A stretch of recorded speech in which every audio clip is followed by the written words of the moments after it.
This is Michael Spedden, and welcome to Foul Players Radio, your one-stop shop for all of your pop culture needs. We feature interviews from musicians, actors, comics, dancers, authors, and much, much more, up-and-coming artists and beloved favorites. We've got it all, people on stage, backstage, out front, and behind the scenes. Sit back and relax. Let's have some fun. Hey there, it's Mark Slaughter of the band Slaughter, and you're listening to Foul Players Radio with Michael Spedden. Right here, crank it up, baby. Hi, this is Keith Mack, and you're listening to Foul Players Radio. And welcome again to another episode of Foul Players Radio, Season 11, Episode 20, Anxiety Monster.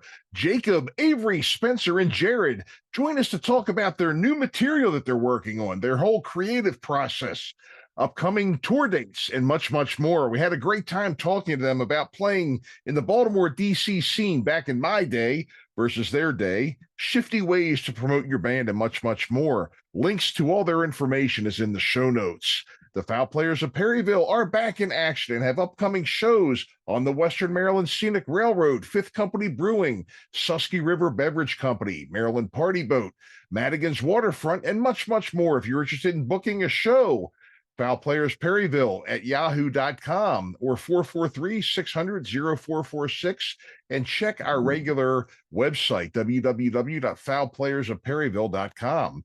Remember, every Tuesday from 4 to 6 p.m. with the replay on Sundays 3 to 5 is the Back of the Rack, the Michael Spedden Show on 97underground.com, Baltimore's Pure Rock Worldwide. We feature songs you forgot you liked, classics that never die, interviews with up-and-coming and classic beloved bands from the Baltimore, D.C. area, and much more, and areas beyond. Go to 97underground.com and download your free app today and listen to us wherever you go. Follow our YouTube page, youtube.com/@97underground, Michael Spedden. We thank you for watching and listening to Foul Players Radio. Our main website is foulplayersradio.com, and our YouTube channel is youtube.com/@foulplayersradio. Remember, support our guests in their endeavors. Links to their books, albums, tickets to their shows, and much more can be found in the show notes of each episode.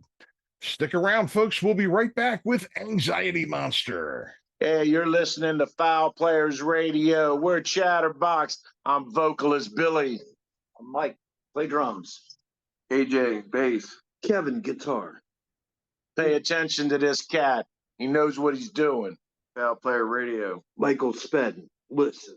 Hi, this is Jason Mitchell with Psycho Boy. You're listening to Foul Players Radio.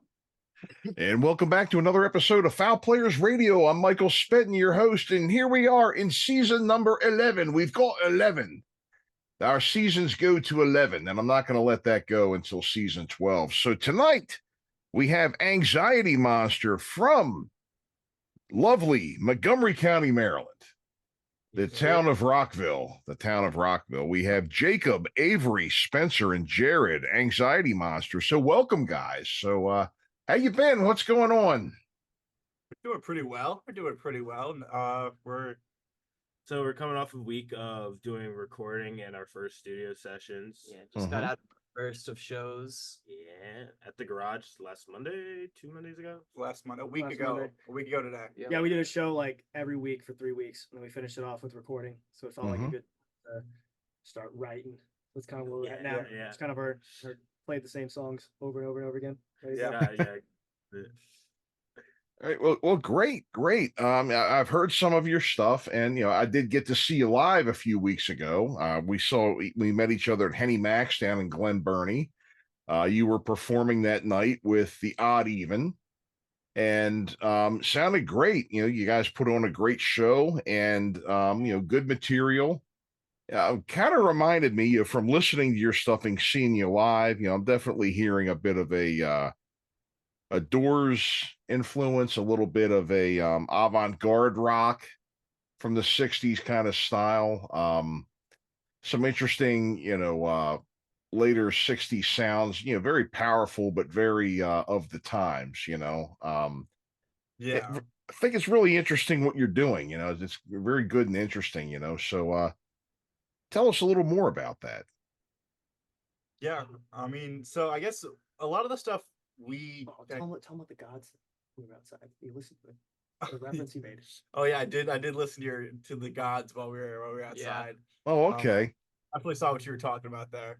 But I don't know. We probably get a lot of our influence from just stuff we listen to day to day. Mm-hmm. Like some I don't know. I think of Fontaine's DC. I think of what else do I think of? So yeah. All right.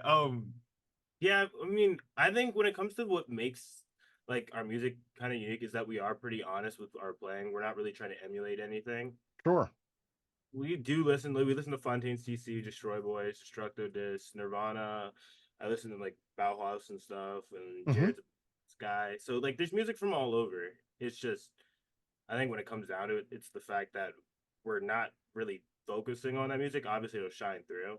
Yeah, like we try to play as honest as possible to ourselves. So. And we're all pretty much independently coming up with our own beat. Like we do it together. Yeah. But nobody's really telling each other what to play. We're we're doing what feels right to each of us. Yeah. And then make little tweaks here and there to make it come together and make it sound good. Yeah, yeah. And that's a good idea, I think, right there. You know, all bringing your own influences in, and it sounds like you're listening to a wide spectrum of different bands. You know, you've got a wide spectrum of bands. You know, so you're not just stuck in one rut. You know, there are some people, you know, that they get too into one kind of thing, and then that's all that comes out of them. You know, and they end up sounding, you know, and as the time goes on, they end up sounding more and more and more like, you know, being very predictable and being very, you know, closer and closer and closer to what it is they kind of came up on, which, you know, I would think you wouldn't want to do that. You know, I would think, you know, guys like yourselves would want to create, you know, kind of make your own mark, you know? Yeah. And one thing is we don't really worry about what genre we're playing. Yeah. Like we never know, like we never worry about defining the kind of music we're playing. We're just kind of making what we like and what works, and then, you know, we let other people decide, you know, what genre that actually ends up being. Yeah, get a good laugh out of the comparisons that are made later. So, yeah. I know what you mean by that, because there was, you know, because there's always what you intend, and then there's always what I kind of call it in the eye of the beholder, you know, whatever the listener receives and gets out of it, you know. Yeah, like I think like a big thing in the writing process that I really like is that one of us will just come in with something, right, and then we'll sit there and we'll throw it, you know, we'll put it out in front of us, right, and one of us would, like, for me, example, like there's been times I've thought of, you know, how I think this is gonna play out, right, and then it comes in this like different like thing, right, but like I've like there's like really true beauty in that, because you just listen to it and you can hear the different, you know, influences, what they were thinking that day, you know, with Jacob's tone and everything, which I think Jacob's tone is incredibly unique. Like hearing he adds, you know, to what we're going with, and then what Spencer, you know, how, because Spencer listens to, I think, different music than all of us. Yeah, my music taste is a little bit different than theirs. I say the least. Not there is overlap, but I also listen to a lot of like folk and like kind of Americana bluegrassy type stuff. Yeah. There's definitely a different side that they're not exactly getting. But I think like with that though, it kind of gives like each song that we do kind of like its own entity. So you know, like it's a situation where, like, you know, a band could just, you know, they could develop a sound that they really like from their first song, and there can just be like a carbon copy of it over and over on through an album, or as they progress through the years, right? Depending on how you write it, if one person is specifically writing all the pieces, or they're just kind of following, you know, one individual person. But I think like really special things come out of, you know, when there's just, you have one idea and then you have 4 different people trying to manifest this idea, and then there's obviously, you know, conflict comes on in between all that, but like at the end of the day, you know, we're all trying to achieve that one thing, which is like just this really cool sound that we get to listen to the next day, and it just blossoms. I think it's great. It's also kind of funny the way it happens, because we all write our own stuff, but like some people like are really, they like Avery writes a lot just because he really enjoys doing it, right? And I know for sure all three of us write a lot, and even you do, right? Yeah. So that also gives us a newer approach where all four of us like to write music.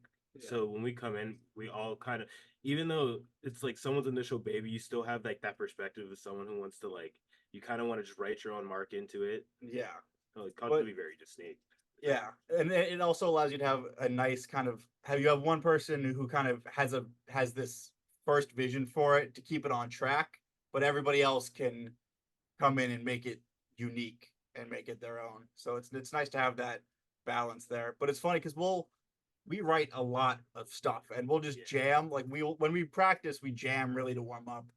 And so sometimes if Avery's got something he's been working on and he wants us to like actually go and kind of take action on that song, he'll just start playing the bass line and I'll just happen to start jamming on top of it because that's how we warm up. It's a trap. And it's a way to sneak in songs that you want into the queue. That's so funny. I didn't realize that's so funny.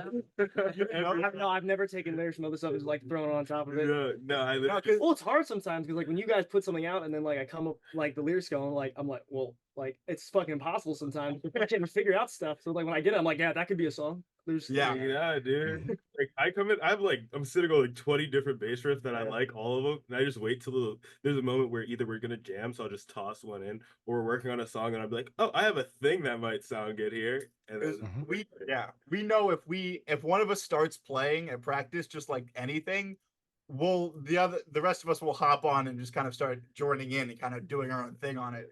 So because if you know that's gonna happen, it's a way to the first person to put something out wins, basically.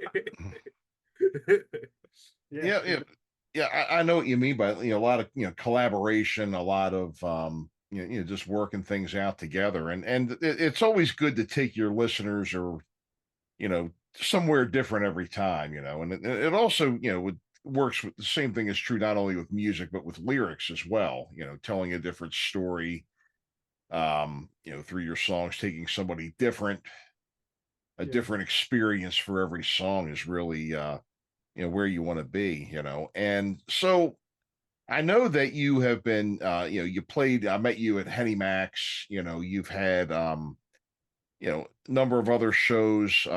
You were planning on getting out on the road to support, I guess you probably don't have a full release quite yet, but you are looking to get out just to get the name and everything out there and have people hear what you have, I guess, right?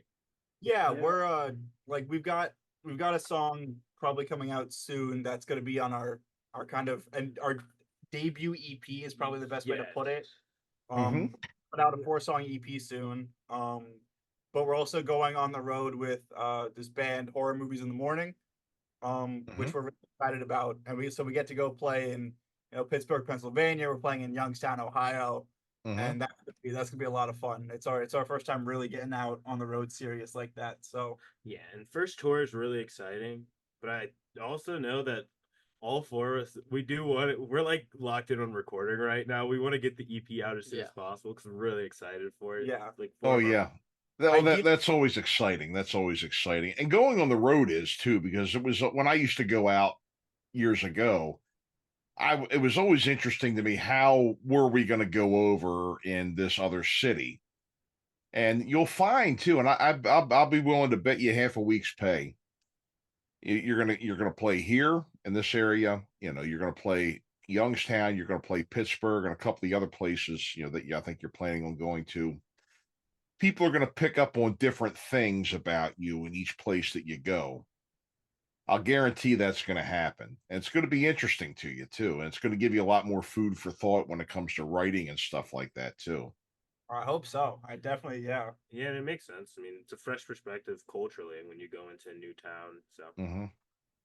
So it's also just fun to get our music in front of new people. People is the best part of our shows, for real. Yeah, we love to hang out and talk to people and just kind of vibe. And we all love, like, not only do we love playing music, we also love going to concerts and watching live music, and we love to hang out with other bands and talk to people and just kind of enjoy the music scene as it is. Yeah, that's the best time. Get in the pit with some other bands. Oh yeah, we're not afraid to. Well, hey, and it never hurts to make good contacts.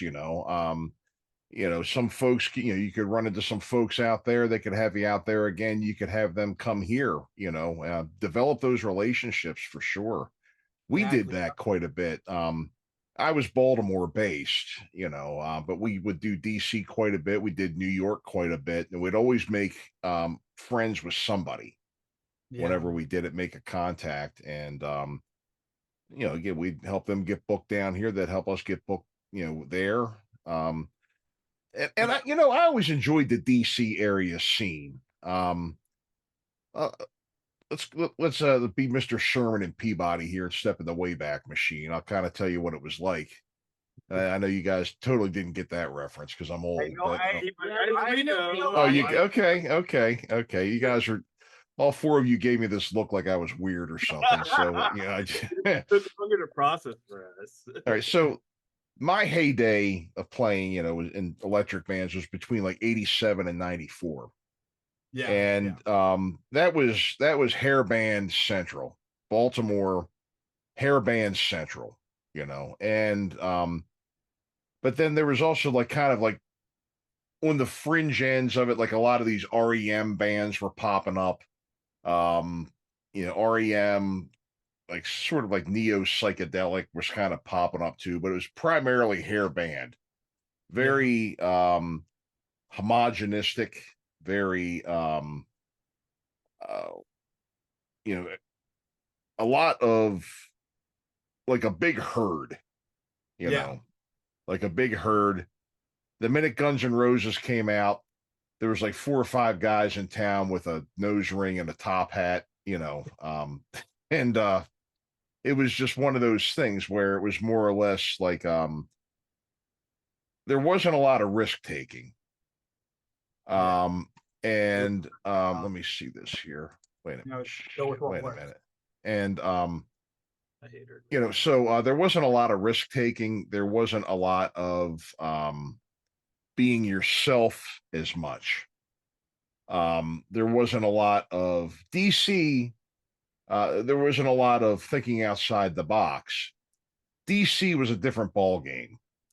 DC was all kinds of variety. You had the hair bands down that way too, mostly like in the Montgomery, Rockville area between there and Frederick. But in the city of DC, it was a lot like New York too. There was just originality, people, secure enough in their own skin to go out and try something completely off the wall. And we would find it at places like the 930 Club, places like the 15-Minute Club, places like what was the other one? There were a couple of like all age places that are probably long gone by now. But the thing was DC and New York were a lot more, I'd say, open and different. Baltimore was a lot more, homogenous, just kind of one thing going on here. And like I was telling you before too, when we would play these different cities and then, Philly and other places too, the people would react to different things that we did. People would like different songs.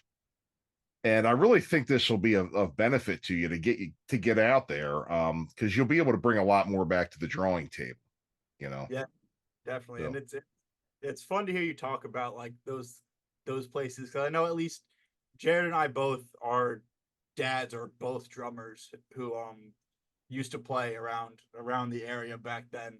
Mm-hmm. Like my dad was a drummer in the Neighbors and then Naughty Pine for a while, and they were playing 930. They were playing the Bayou, Iota, places like that. Mm-hmm. We do have I like to think that we have at least a decent education in the history of the scene here. So it's definitely fun to always hear about that. New stories. Oh yeah. I could tell you some stories about those days too, but I won't take up your time. This is about you, but Well, we appreciate yeah.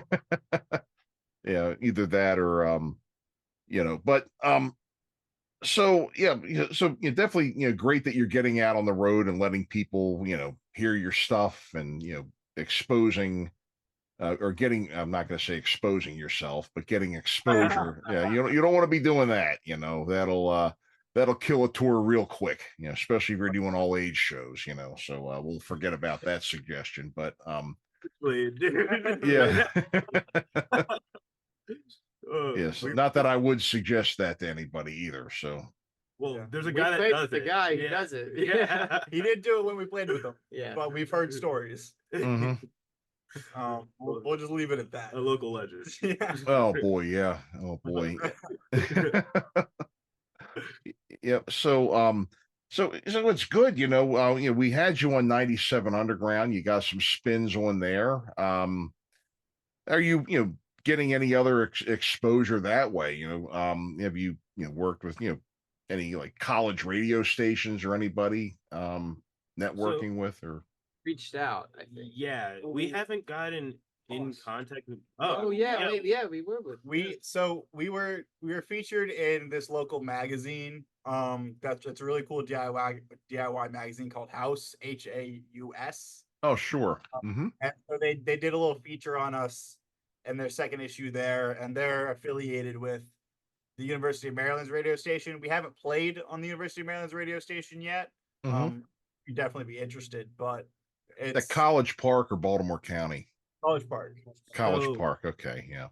I know I was looking through like the local stuff that we have. We also have a new magazine that just came out. It's called WMUC. It's the UMD College Parks radio station that's just run by students. Oh, sure, yeah. Yeah, and then they do a show like once a week at their thing called the Third Rail Station, where they've been having local bands come in to just play. And so that's how they've been getting like a lot of College Park coverage and stuff like that. So we're getting there as soon as possible. I was in contact with them the other day, and we're looking to play there in the fall as well. Right.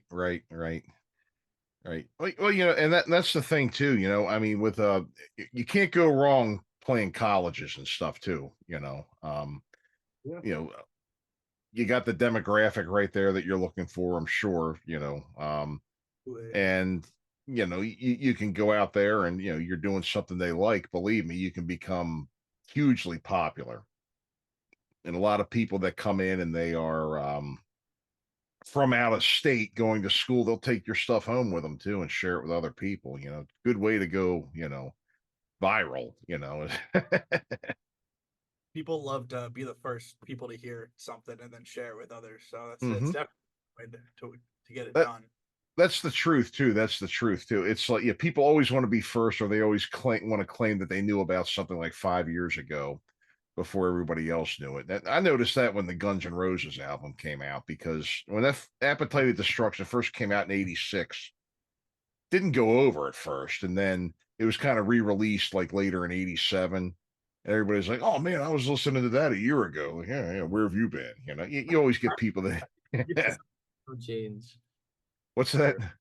Some things don't change. I know, yeah. It was always like that, always like that.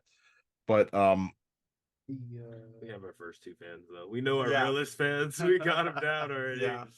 We have three, like number one, our homie Adam. He's been our biggest fan since day one. Shout out Adam, man. And actually, Henny Max. At Henny Max, we met probably our some of our first kind of real fans. So that was fun to interact with them and talk with them. Yeah. That was a great place too, Henny Max. Good sized room, you can fit a decent crowd in there and everything. And beat these guys in pool. It was great. Yeah. The drums at Henny Max. Let's talk about that. Henny Max was an experience for us. It was, sure. It was. We had a lot of issues, not gonna lie. Oh yeah. Yep. How about best of it? Yep. And I noticed, you gave me a T-shirt that night too. That you still hand making your own T-shirts? Yeah, no, not anymore. That was a one-time thing. Yeah, so the first time we played Zen West, this is such a great. So the shirt that we gave you, so for our first show that we played at Public Option, we did handmade shirts, and we made 10, and we made them, and all of our close friends, everyone bought them. So all right, well, we got to make some more, right? So a week before the first time we played Zen, we're like, well, we got to have more shirts. So I buy all this stuff, right? Everything's bought, right? And then stuff To do, happens, yeah. and then we don't end up making the shirts until The night before. the night before. Yeah, From right. 12 a.m. to 4 a.m. we were Bro. making shirts. Oh yeah. I was just hunched over a desk drawing out all the stencils. It was terrible. And there's a video up on our TikTok of the whole process that night. But we were making the shirts until 4 a.m. Whole and then we cluster. played a show that next night, but the same day. It was brutal. Just to sell like 2 shirts. You didn't get the same reaction. Yeah. But it's the heart that counts. Yeah. It's the the dedication. So once we're sold out of those, we're gonna be getting real Yep. real Old shirts, whatever. Real t-shirts. Well, I got a few of your stickers, and I got them on the back windshield of my car. Oh, Nice. yeah. Yeah, it's up there proudly with a bunch of other bands I've interviewed. I think you're right near the odd even. Actually, I've got you right Oh, next to nice. them on there. Hell yeah. No, And but Bombing Kinder's back there too. And I've got a Foul Players Radio sticker up, and I've got Dan Houts and a bunch of other ones. So yeah, my back it's almost starting to look like a suitcase. People goes around the world. They got a sticker from everywhere they go. Yeah, no, I gotta say, I think we all love our logo. His name's Bonatrack. Shout out. Oh, okay. Where did that come from? Savior, actually. These two. Yeah. Yeah, we were together in the basement, and we were we were in an elevated state, you would say, and we were we were talking about different things, and like what if there was like a bonus track to a song. So I just kept repeating bonus track, and they went into bonus track. I was and like then bonus track. and then it just it was history. And then he signed the entire thing. Yeah, I drew it at work for the most part. Actually. So yeah, he is the physical embodiment of this realm of the anxiety monster. James? Yeah. Subject change for more monsters. He's gonna age and evolve. Who knows what's gonna happen? Yeah, on the track. Different albums, different monsters. You gotta stick with us through the years to find out what Under happens. wraps. Sorry, my bad. Yeah, we will. We'll have to do that. We'll have to stick around and find out what happens, I guess. I like you were talking about making your t-shirts and everything too. I remember in our band we had where were we? Went to a college, I think it was like a college football game.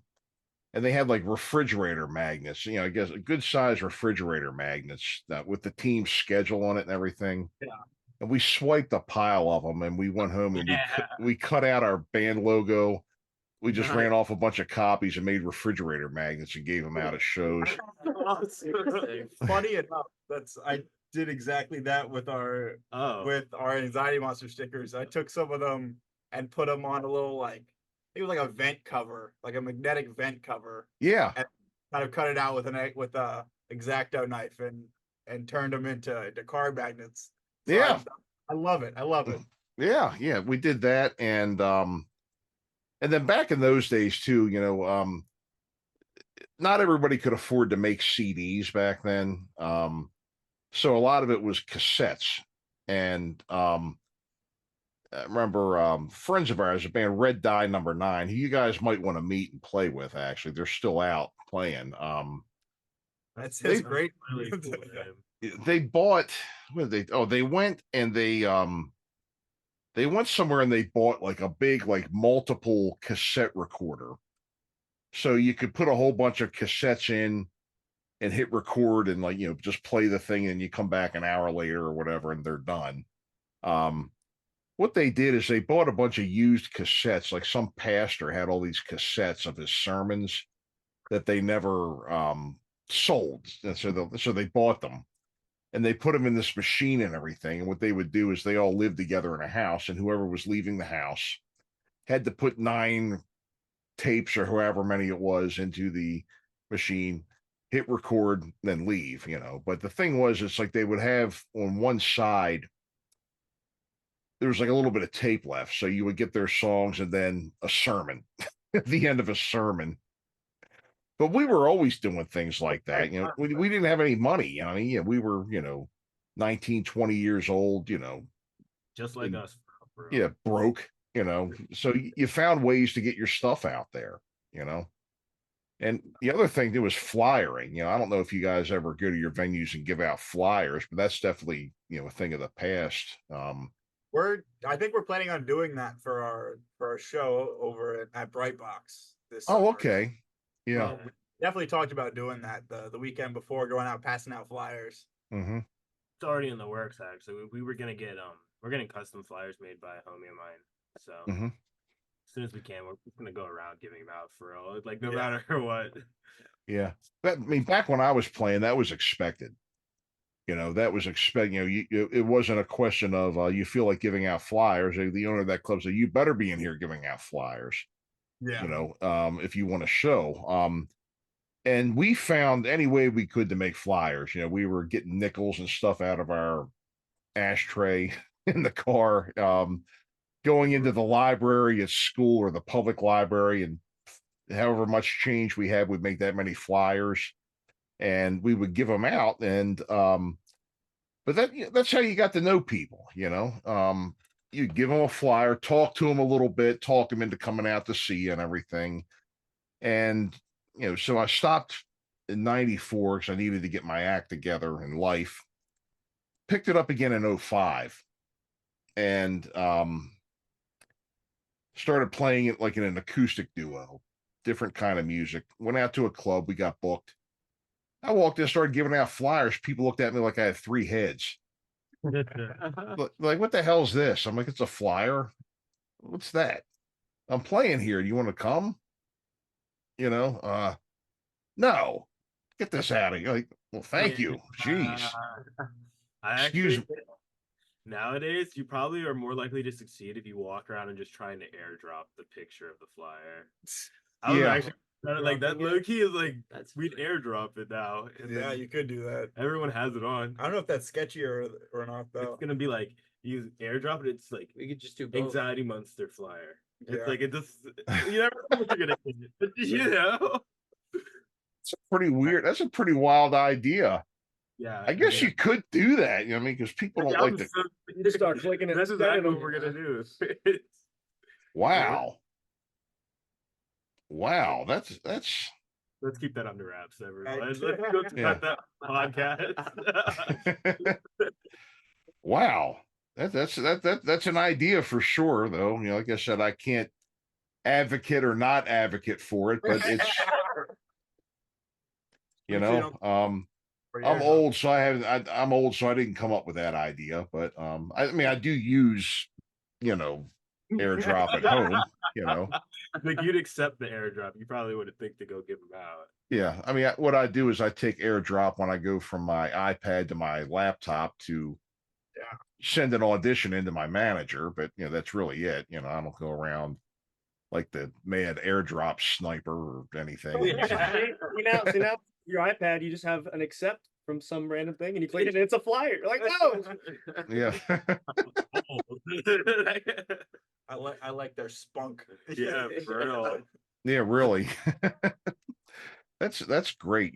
So you've got management, working with Jackie. Tell us a little bit about her. I mean, she's been able to help you out a bit, and always good to have good management. Yeah, Jackie's been around for say what 24 years. 24 years. Yeah. Yeah. She she man, she really I don't even know how I want to set this up. Yeah, well, she's my mom, but the thing, like, she started doing booking during, like, I think right around the COVID area, towards the end of it, right? Mm-hmm. She did it before, and then she's kind of getting back into it and everything and pushing through. And she I don't know, she just started really excelling with it, to the point that, it just felt like, if we could get something going, that she could honestly get us to where we needed to be. It kind of idea and concept kind of presenting itself that, we're just, I don't know how far, I really, there's no limit on her. She He's downstairs, like, I got this gig, send to the boys. And I'm like, all right, Yeah. you know. She's relentless in the best possible way. She's a Yeah. shark. Yeah. Yeah. She's literally a Well, I can definitely tell she's on a mission, and she's definitely out to, believe me, she's taking the ball and running with it for you guys. I can definitely see that. I could tell just from talking to her and everything that she's the kind of person that would do that. You'd be in very good hands, with somebody like her, and that's the kind of manager you need. I mean, you're not just a number with her, you're an actual, client. We love That's- Jackie like a mother. Yeah. What's that? Say it again. What? You didn't- Oh, Jackie's our mom. we love Jackie like a mother. Oh, okay. Yeah. And she just wants the best thing for us. And Yeah. she won't let us get hurt, and she puts us in contact with really great people, and she's really nice to people, Hmm. Also, cool. Yeah. I mean, she's definitely a good ambassador for your band. Definitely. I would say that, without a doubt. Without a doubt. And it's hard to get management. That's another thing too. There are, that's a big first step for a lot of people, but there are a lot of people that just can't get it, or people aren't willing to pick you up and everything. And, so to have somebody like that in your corner is really a plus. Yeah, we're super know. lucky. We kind of just started with that. Mhm. Yeah. Yeah. I have a lot of friends who like making music for so long, and the biggest thing they always start with is that they just don't have a manager. They don't have anyone to help them get gigs or anything like that. Yeah. Mhm. The fact that we don't have to worry about that is a big leg. It was we actually had to get to the point where we were playing well enough for Jackie to book us. Oh yeah. Like, You got to do that. You got to be able to bring the goods yourself, she was like, I'm not going to start booking gigs for you guys until you prove that you're a good enough product to be booked, Oh yeah. Yeah. Oh, you got to bring your end of it for sure.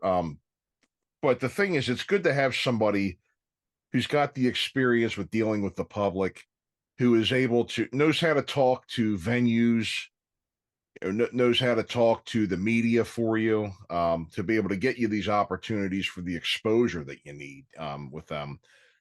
Without a doubt, who really understands the business. My manager's that way too. There's been times when, she got me paid for some commercials and things like that, but sometimes with commercials, you get paid for being there and being in the commercial, but then you also get paid too if you're kind of like featured in the commercial. Like if you're in there, there's a lot of people there, you get a set rate for being there. But then if they feature you in the commercial doing something, then you get more. And on top of that. yeah, and my manager knows the difference, Yeah. of the terms. She knows all the legal terms, knows how to get you like reimbursed for travel and that kind of thing. Making sure that you get reimbursed if you have to get a hotel or travel. Make sure that everything that that the company is billing is getting billed for everything that they owe you. And and she gets her cut, of course, but it's well worth it to me. Like I said, I feel like I'm in very good hands. So and it looks like she's doing that for you too. So Actually, with the the Ohio gigs, she won't be there, with us. We're just kind of going out on our own to do that. But she said that she's going to do everything she can to make it, a comfortable experience for us, making sure we're not out of the road. Yep. And so we can get from point A to point B. It's just good to have that reassurance. Hey man, I've been there. If we're on the side of the road, I got us. Don't worry. How are you all getting there? Are you driving? Yeah, just drive. So we'll drive all the way to Kingston, PA, and then we'll drive all the way to Youngstown, and then we'll all the way back to Baltimore. We might stop in the West Virginia, Berkeley Springs area for the night. Oh yeah, that's a great place too. Great place too. It's very relaxing little town there. You'd enjoy that if you go there. I remember when we used to go to New York, we did CBGBs a bunch of times, and just thinking back on that, just young and dumb. I mean, what we would do is we would rent a Ryder truck, like a Ryder box truck, and then there was like a sliding door between the driver's area and the back. We would keep that open, but we would have like 15 or 20 people. We would put couches and stuff in the back with our stuff. And we would go to New York City that way. And, you know, by the grace of God, we didn't have a truck full of dead bodies from carbon monoxide poisoning or anything, or we didn't get pulled over for suspicion of human trafficking or anything like that. But those were always great trips and a lot of fun memories there, you know. That was a great opportunity there, getting to play up there. Such a legendary place. Shame it's gone, you know. Yeah. Shame it's gone. But so many great places have gone by the wayside too over the years. You know, the Bayou, the Hammerjacks, the Network. So many of them. So many of them are, you know, here and gone, and it's just really you know, life moves on. You know, life moves on. Now we have Henny Max and Zen West and Morse Burgers, and you know, we'll do the best we can with those, make them the legendary places, you know, that they could be. Oh, yeah, definitely want to get up to Chicago. It's a huge. I would love to. I would love Mhm. to. Yeah, the band that we're playing with, Horror Movies in the Morning, they're based in Chicago. So Oh, for something. Oh, so fun. it makes sense. Yeah. So two bands up in that area. So hopefully we'll make it up. Make it up there. We have a place to stay up there too, so we'll be okay. There Mhm. We'll be okay. Be on the in side of the road. Minnesota, bro. We're gonna go. That's Yeah. for the tour. That's the big tour. We're gonna go from here to all the way up to Minnesota and back. Yeah. Mm. Well, I'll tell you, that's sounds good. You know, do it while you can. You know, get out there and do it while you can, and you know, make the best of it while you can. You know.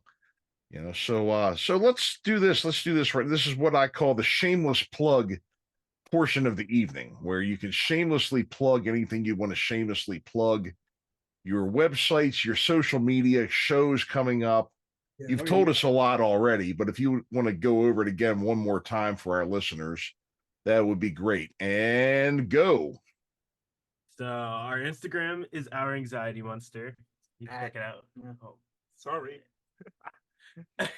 At Our Anxiety oh Monster. my god.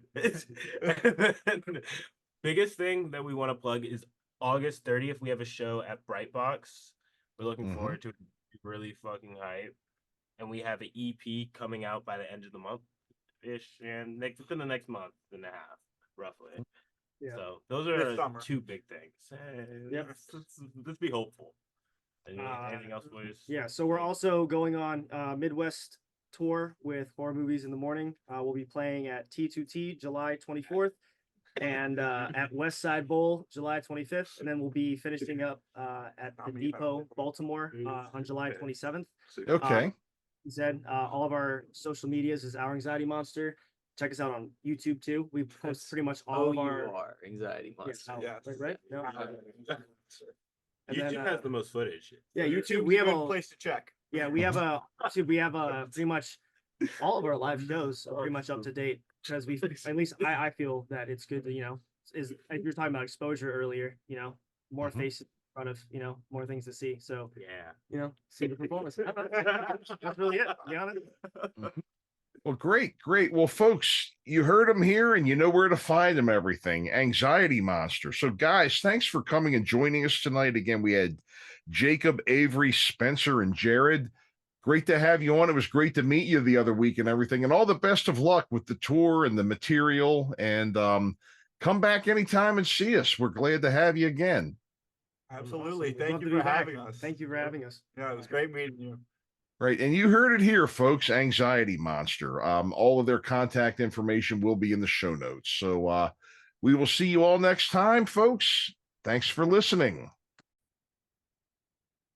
And folks, thanks again for tuning in and listening to our episode today with Anxiety Monster.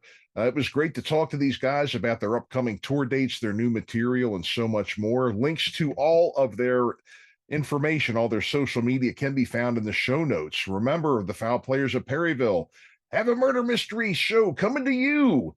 Go to www.foulplayersofperryville.com or book us at foulplayersperryville@yahoo.com or 443-600-0446. And every Tuesday from 4 to 6 and the replay Sundays 3 to 5 p.m. Eastern is the Back of the Rack. The Michael Spedden Show on 97underground.com, Baltimore's Pure Rock worldwide. Make sure you tune in.